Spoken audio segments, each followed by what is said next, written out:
마음 같아서는 이제 끝까지 쫓아다니면서 괴롭히고 싶은 마음도 있지만 증거 없잖아 이렇게 얘기할 수는 그렇죠. 없어요. 예. 왜냐하면 피해 학생의 진술 자체도 중요한 증거이기 때문에 네.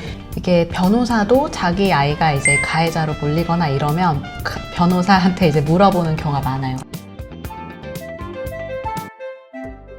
전편에서 그 변호사님께서 학폭 그 징계 수위에 대한 것과 프로세스에 대한 이해를 이제 도와주셨는데요. 혹시 못 보신 분들은 그 이전 편을 보고 이 편을 같이 시청하시면 이해도가 높을 것 같아요.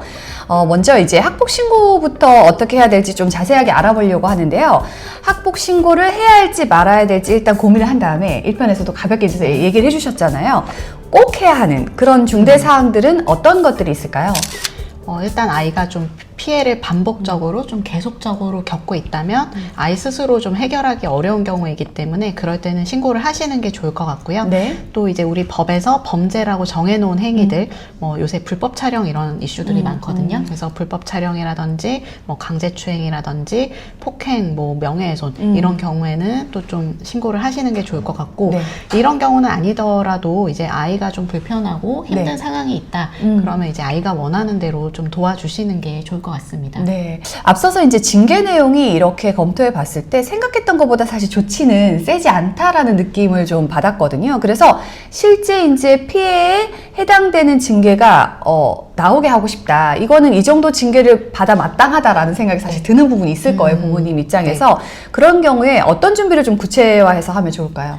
이제 변호사들이 우스갯소리로 하는 게 하늘은 알고 땅은 알아도 판사는 모른다. 네. 판사는 신이 아니기 때문에 이제 그렇기 때문에 저절로 이제 나의 억울함이 알려질 것이다. 이런 것보다는 네. 왜 내가 억울한지 어떤 점 때문에 그런 것인지를 좀 설득하겠다. 적극적으로 설득하겠다. 이런 자세로 좀 접근을 하시면 좋을 것 같아요. 네. 그래서 아까도 이제 사안조사 보고서를 말씀을 드렸지만 결국 이제 내 주장에 대한 근거 자료가 중요한 거기 때문에 네. 일단 증거 확보가 제일 중요할 것 같아요. 네. 그래서 이제 카톡이라든지 뭐 문자 메시지 이런 것들을 이제 모아 두셔야 되는데 이제 제가 한번 예시를 가져와 봤어요. 네. 이제 제 남편과 제가 이제 나눈 대화예요. 네. 그럼 이제 제가 수박에 대한 대화를 좀 찾아오세요. 이러면 이런 식으로 이제 가지고 오세요. 네. 그럼 이 대화의 문제점이 뭘 것 같으세요? 이 캡처 화면의 문제점?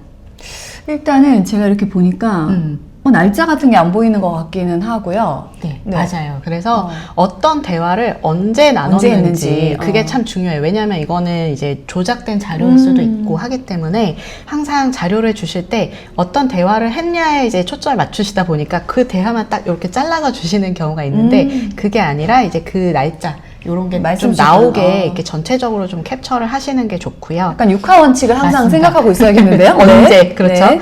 네. 그리고 이제 카톡을 보시면 그 채팅방에 들어가면 네. 이제 채팅방 설정 부분에 들어가면 대화 내용 내보내기라는 메뉴가 있어요. 그래서 네. 요거를 이제 하시면 이제 전체 대화가 다 한꺼번에 이제 파일로 추출이 돼요. 네. 그래서 이제 그러면 이제 검색어를 넣어서 대화 부분을 또 찾으실 수도 있고 이제 뭐 변호사나 이런 분들이 보기에도 더 편하기 때문에 네. 요 기능을 이용하셔서 좀 카톡 대화를 전체적으로 좀 저장을 해두시면 좋을 것 같고요. 네. 그리고 이제 뭐 영상이라든지 사진 이런 것들도 이제 중요한 자료가 되실 수 있고 또 음성 녹음 이 부분도 이제 중요한 자료가 되실 수 있는데 이제 많이 물어보시는 게 녹음하면 불법 아니에요? 요걸 많이 맞아요. 물어보세요. 네. 근데 당사자 사이의 녹음은 괜찮아요. 그러니까 저희 둘이 얘기하는 거를 제가 녹음하는 거 요런 거는 괜찮아요. 네. 근데 이제 최근에 이제 주호민 씨 사건이 있었는데 네네. 이제 어머니가 이제 아동 학대를 당하는 것 같으니까 이제 옷에다가 녹음기를 넣어서 보낸 거죠. 네. 근데 이제 법원에서는 이제 그렇게 녹음을 하면 이제 다른 사람의 대화가 녹음이 된다는 그렇겠죠. 거예요. 네. 네. 아이와 이제 당사자 간의 대화가 아니라 다른 사람의 외부인? 대화가 다 녹음이 되기 때문에 이런 거는 이제 불법이라서 증거로 아예 쓸 수가 없다. 채택이 안 이렇게 되는군요. 채택이 안 돼요. 그래서 네. 그렇기 때문에 이제 그렇게 좀 뭐 외투에 넣어서 이렇게 녹음하시는 다른 사람까지 대화를 녹음하시는 것까지는 안 되고요. 당사자 사이에 이제 대화는 녹음이 되기 때문에 그건 좀 알아두시면 좋을 것 같아요. 네. 변호사 상담을 오셨을 때 이거 이렇게 녹음이 됐어요 하면서 이제 들어보세요 라고 하시면서 이제 녹음 파일을 몇십 개씩을 틀어줘요. 주세요. 네. 그러면 이제 변호사가 들을 리가 없죠. 네. 들을 리가 없고, 이제 그런 일이 있으시면 이제 클로바 노트라든지 요새 AI 어플들이 되게 많아요. 네. 그래서 이제 거기 파일을 딱 업로드를 하시면 이제 노트 형식으로, 텍스트 형식으로 만들어주기 때문에 네. 이제 그렇게 좀 만들어서 이제 다른 사람한테 제공을 하거나 네. 학교에 내실 때도 좀 녹취록 형태로 이제 내셔야지 네. 그냥 이제 녹취를 내면 안 들을 수 있어요. 그렇죠. 사람들이 네. 귀찮기 때문에. 그렇기 때문에 이제 녹취를 만들어서 중요한 부분 좀 이제 하이라이트도 하시고 네. 이런 식으로 좀 준비를 하시면 좋을 것 같고, 그리고 이제 뭐 진단서를 받는다든지 이제 뭐 정신과 치료를 받으시면 이제 치료 기록을 남겨놓는다든지 네. 뭐 상담을 이렇게 받은 결과를 남겨놓는다든지 이런 것들을 이제 좀 남겨두시면 좋고, 네. 또 이제 진술서 같은 거를 많이 받아오세요. 뭐 네. 목격자 진술서. 그러면 이제 좀 변호사님이 써주세요 이렇게 말씀을 하시는데 네. 진술서의 가치는 그게 정말 구체적이고 경험한 사람만이 하실 수 있는 내용이 들어갔을 때 가치가 있어요. 그렇기 때문에 변호사가 추상적으로 뭐 두세 줄 써줘봤자 큰 가치가 없어요. 네. 그래서 이게 뭐 내용이 화려하고 문장이 아름답고 이럴 필요는 없고 그 사람이 직접 경험한 사실들이 구체적으로 들어갈 수 있게 그렇게 받아주시면 좋을 것 같고, 네. 이제 진술서 쓰기가 어렵다 그러면 이제 그 친구가 얘기하는 거를 일단 녹음을 해서 뭐 녹취록 형태로 남기시는 것도 좋을 것 같습니다. 네. 또 이제 학폭위를 가시면 피해 학생 진술을 하는 절차가 있어요. 네. 근데 이게 어른도 그렇지만 아이한테 가서 네가 피해받은 걸 얘기해봐 이러면은 쉽지 연습 않죠. 없이 잘 얘기할 수 있는 그렇죠. 아이는 거의 없어요. 처음 겪을 거고 맞아요. 대부분 네, 긴장되고. 네. 네. 그래서 연습 없이 말을 잘할 수는 없기 때문에 이제 물어보지 않아도, 추가 질문을 하지 않아도 이 아이가 좀 육하 원칙에 맞게 얘기를 네. 할 수 있게. 왜냐면 이제 그 학폭위 위원들 입장에서도 피해자가 얘기하는 거에 대해서 귀를 기울일 수밖에 없거든요. 피해 학생이 이제 증거는 없지만 내가 이런 피해를 당했다라고 얘기를 하는데 네. 그거를 싹 다 무시하고 증거 없잖아 이렇게 얘기할 수는 그렇죠. 없어요. 네. 왜냐하면 피해 학생의 진술 자체도 중요한 증거이기 때문에. 네. 그렇기 때문에 우리 아이가 가서 좀 말을 잘할 수 있게, 육하 원칙의 말을 할 수 있게 네. 좀 미리 준비를 해서 가시면 좋을 것 같습니다. 그 프로세스에 대한 이해를 사실 충분히 해도 막상 이제 아이가 맞아요. 억울한 상황에 이렇게 놓이게 되면은 부모로서 좀 힘들기도 하고 어디서부터 시작해야 될지 맞아요. 모르고 마음이 막막하실 수 답답하죠. 있어요. 예, 그럴 때 이제 딱 떠오르는 게 전문 변호사분께 도움을 받아봐야겠다 이런 생각이 사실 들거든요. 그래서 이 어떨 때 좀 받으면 좋을지, 그리고 혹시 사례가 있다면 좀 말씀을 나눠주시면 좋겠습니다. 이게 변호사도 자기 아이가 이제 가해자로 몰리거나 이러면 그 변호사한테 이제 물어보는 경우가 많아요. 왜냐하면 절차를 몰라서가 아니에요. 네. 왜냐하면 내 아이 일이기 때문에 아. 객관적으로 이제 판단이 안 돼서 이제 변호사한테도 이제 서로 조언을 구하는 경우가 네. 많거든요. 네. 이제 그렇기 때문에 큰일을 당하면 이제 객관적으로 좀 판단이 안 되고 내 피해가 상대적으로 좀 크게 보일 수가 있어요. 네. 그래서 좀 상황을 객관화하고 또 이제 뭐부터 해야 될지 액션 플랜을 좀 짜는 데 도움을 받을 수 있기 때문에 그럴 때 좀 도움이 되실 것 같고, 또 이제 결국에는 이제 증거가 중요하다라고 네. 말씀을 드렸는데 일반인들의 눈에서는 이게 증거가 없는 것 같고 또 이제 증거를 어떻게 해야 될지 모르는 경우도 많으세요. 네. 이제 좀 증거가 없는 것 같고 이럴 때는 이제 변호사 도움을 받으시면 어디 가서 좀 찾아보세요. 아니면 뭐 어떻게 해보세요. 이런 식의 조언을 얻을 수 있어서 도움이 될 것 같고요. 네. 또 이제 아까 말씀드렸지만 뭐 강제추행이라든지 불법 촬영 이런 것들은 이제 형사 처벌도 받을 수 있고 또 이제 잘못하면 이 영상이 좀 퍼져버리면 또 문제가 되실 수 있잖아요. 이제 그럴 때는 이제 학교 내에서 학폭 절차뿐만 아니라 뭐 형사 고소라든지 다른 절차도 같이 하셔야 될 수도 있기 때문에 네. 그럴 때는 또 이제 변호사 전문가 도움을 받으시면 그럴 때는. 좋을 것 같고 네. 또 이제 마폭이 많아요. 왜냐하면 이제 네. 가해자 입장에서도 이게 대학 입시에도 반영이 되고 그렇죠. 이제 평생 명예를 좀 이렇게 조심하는 부분이죠. 왜냐하면 네. 이제 네. 연예인이 돼서도 이제 따라다니고 하기 때문에 이거에 대해서 좀 예민하게 하시는 경우가 많아서 이제 막폭이 걸리거나 좀 분쟁이 커지는 양상이다. 그러면 조금 상담을 받으시는 게 좋을 네. 것 같습니다. 사실 변호사비가 저도 인터넷으로 검색을 해봤지만 굉장히 이제 다양하기도 하고, 다양해요. 그리고 맞아요. 이게 어떻게 접근해야 될지 네. 상담을 받는 게 먼저인가 뭐 어떻게 해야 될지 고민이 되거든요. 네. 어떻게 좀 하면 좋을지 좀 궁금한데요.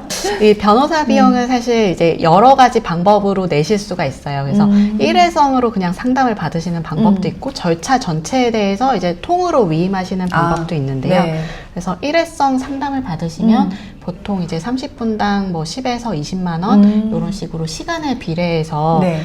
비용이 책정이 되어 있어요. 근데 보통 30분 내지 1시간 정도 상담을 받으시면 이제 물론 이제 하소연하시면 안 돼요. 1시간 내에. 그렇죠. 네. 시간이 오버되겠죠. 네. 그래서 보통 1시간 내에서 상담을 받으시면 어떻게 해야 되는지 뭐부터 해야 되는지 이런 플랜이 딱 짜져 나오기 때문에 네. 이제 뭐 1시간 정도 비용을 생각하시고 상담을 받으실 수도 있으실 것 같고 이제 그게 아니라 좀 뭐 심각한 상황이다, 뭐 가해자 입장이다 그러시면 이제 전체를 통으로 맡기실 수 있는데 그러면 이제 한 500에서 1000만 원 정도가 나올 것 같아요. 네. 근데 피해자 입장에서 이제 직접 좀 대응하실 수 있고 처음에 이제 좀 플랜이라든지 전략만 좀 짜시면 된다. 네. 그러시면 사실 1회 상담을 받는 걸로도 충분할 것 같아서 네, 그러시면 될 것 같고 이제 다만 이제 무료 상담을 찾으시거나 네. 이제 뭐 하나만 물어볼게요라고 하시면서 이제 받으시는 경우도 있는데 이제 변호사 입장에서 굳이 시간을 써가면서 무료 상담을 한다라는 거는 이게 미끼 상품이라거나 좀 더 이제 오히려. 큰 착수금을 받기 위한 어떤 전 단계일 수도 있어요. 네. 그래서 좀 이제 상담에 대해서 비용을 지불하셔야 객관적이고 좀 정확한 상담을 들으실 수 있기 때문에 네. 무료 상담은 좀 피하시는 게 좋을 것 같고 이제 뭐 그게 아니더라도 뭐 117 상담이라든지 뭐 해바라기 센터라든지 이런 곳에서 이제 공공적인 기관에서 네. 무료 상담을 제공하는 경우도 있기 때문에 네. 그런 곳에서 또 상담을 받으실 수가 있어요. 네. 그리고 이제 팁을 하나 드리면 이제 상담을 받았다라는 확인서 요런 것들도 이제 당장 신고는 안 하더라도 가지고 계시면 네. 나중에 내가 이런 피해가 있어서 확인서를 받아놨다. 네. 그래서 이걸 좀 나중에 활용하실 수도 있으니까 이제 그런 측면에서도 좀 받아두시면 좋을 것 같습니다. 네, 마지막 질문이 되겠는데요. 사실 변호사시잖아요. 근데 앞서서 다른 또 변호사분에게 상담을 한다라고 이렇게 말씀을 하셨는데 자녀 있으시죠? 네, 맞아요. 그래서 네. 우리 아이가 혹시 관련돼서 이슈가 생길 수도 있잖아요. 그런 경우다 하면 변호사님께서는 네. 좀 어떻게 내가 대처를 할 것 같은지 네. 그거 혹시 생각해 보신 적 있으실까요? 저는 걱정이 많은 스타일이라서 네. 자주 시뮬레이션을 해봐요. 아, 네네. 해보는데 이제 스스로 이제 다짐을 해두는 거죠. 저도 이제 미리 그런 일이 벌어지면 이제 저도 흥분할 수 있으니까 네. 이제 미리 이제 다짐을 해두는 게 첫 번째는 이제 그 사실을 알게 됐을 때 너무 흥분하지 말자. 네. 왜냐하면 이제 아이 입장에서는 사실은 그렇게 큰 상처가 아닐 수 있는데 제가 아니 그런 일을 당했어. 어떻게 그런 일이 있을 그쵸. 수 있어. 이렇게 확대될 하면 수도 있죠. 아이 입장에서 이 피해라든지 상처가 확대돼 버릴 수가 있어요. 그래서 이제 절대 그런 모습을 보이지 말자. 네. 제가 이제 스스로 다짐을 하고 있고 또 이제 요즘 뭐 이혼 소송을 하거나 이럴 때 엄마랑 같이 오시거나 아빠랑 같이 오시는 경우가 있어요. 왜냐면 좀 스스로 감당이 안 돼서 성인이지만 네, 성인이지만 네. 그래서 이제 결국에는 이제 아이가 좀 스스로 뭔가 할 수 있게끔 도와줘야 되는 게 제 역할이라는 네. 생각이 들어서 네. 좀 아이가 이제 직접 가해 학생한테 이제 대처해야 되는 부분과 제가 이제 나서서 좀 도와줘야 되는 부분을 좀 구별을 해서 이제 대응하자. 이제 엄마가 다 해주기보다는 이제 그런 부분들에 대해서 좀 신경을 쓰고 있고요. 네. 이제 마지막으로는 이제 어떤 일이 생기면 사람들이 왜? 라는 질문을 되게 많이 하세요. 왜 우리 아이한테 이런 일이 생기지? 왜 쟤는 우리 아이한테 저랬지? 뭐 저라도 사실 그런 생각이 현실을 들고 부정하고 그게 현실을 싶으니까요. 부정하고 싶기도 하고 진짜 이제 억울하기도 하고 그렇죠. 이제 그런데 결국에는 이제 그 기억에 계속 사로잡혀서 있다 보면은 그게 좀 상처가 잘 회복이 안 되는 부분이 있어요. 네. 이제 제가 여러 사람들을 보면 적당히 좀 망각을 하고 다른 기억을 좀 채워 넣어야 이 피해가 회복이 되고 이제 또 그걸 계기로 더 좋은 일이 생기고 그러는 것 같아요. 네. 그래서 마음 같아서는 이제 끝까지 쫓아다니면서 괴롭히고 싶은 마음도 있지만 이제 그거보다는 우리 아이한테 이제 다른 더 좋은 기억, 행복한 기억 이제 회복할 수 있는 그런 시간들 이런 거를 좀 해주려고 많이 노력을 할 것 같습니다. 아, 네. 전문가 입장에서도 사실은 뭐 주변에서 이럴 것 같아요. 맞아요. 전문가가 변호사인데 걱정 없잖아. 하지만 실제로는 네. 내 할 일이기 때문에 흥분할 수는 흥분할 수 있는데 있어요. 맞아요. 차분하게 이렇게 정리를 이미 하셨다고 하니까 네. 하지만 알 수 없어요. 네. 또 막상 이제 닥쳤을 때. 네, 맞아요. 오늘 그 전편과 이번 편에 걸쳐서 사실 이렇게 방대한 양의 내용을 일목요연하게 잘 설명해 주시기는 굉장히 어려웠을 것 같아요. 그래서 굉장히 많은 자료들과 함께 준비를 잘 해주셨고, 막상 아이가 이제 학폭에 관련돼서 이슈가 생긴다라고 하면 지금은 아마 없을 때는 맞아요. 이게 무슨 말인지 잘 모르실 거예요. 근데 그 해당 사안이 발생하면 그러면 영상을 다시 한번 돌려보시고 네, 차분하게 대처하시기를 부탁드립니다. 자, 오늘 그 이수지 변호사님과 함께 학폭에 대해서 자세히 알아봤습니다. 감사합니다, 변호사님. 네.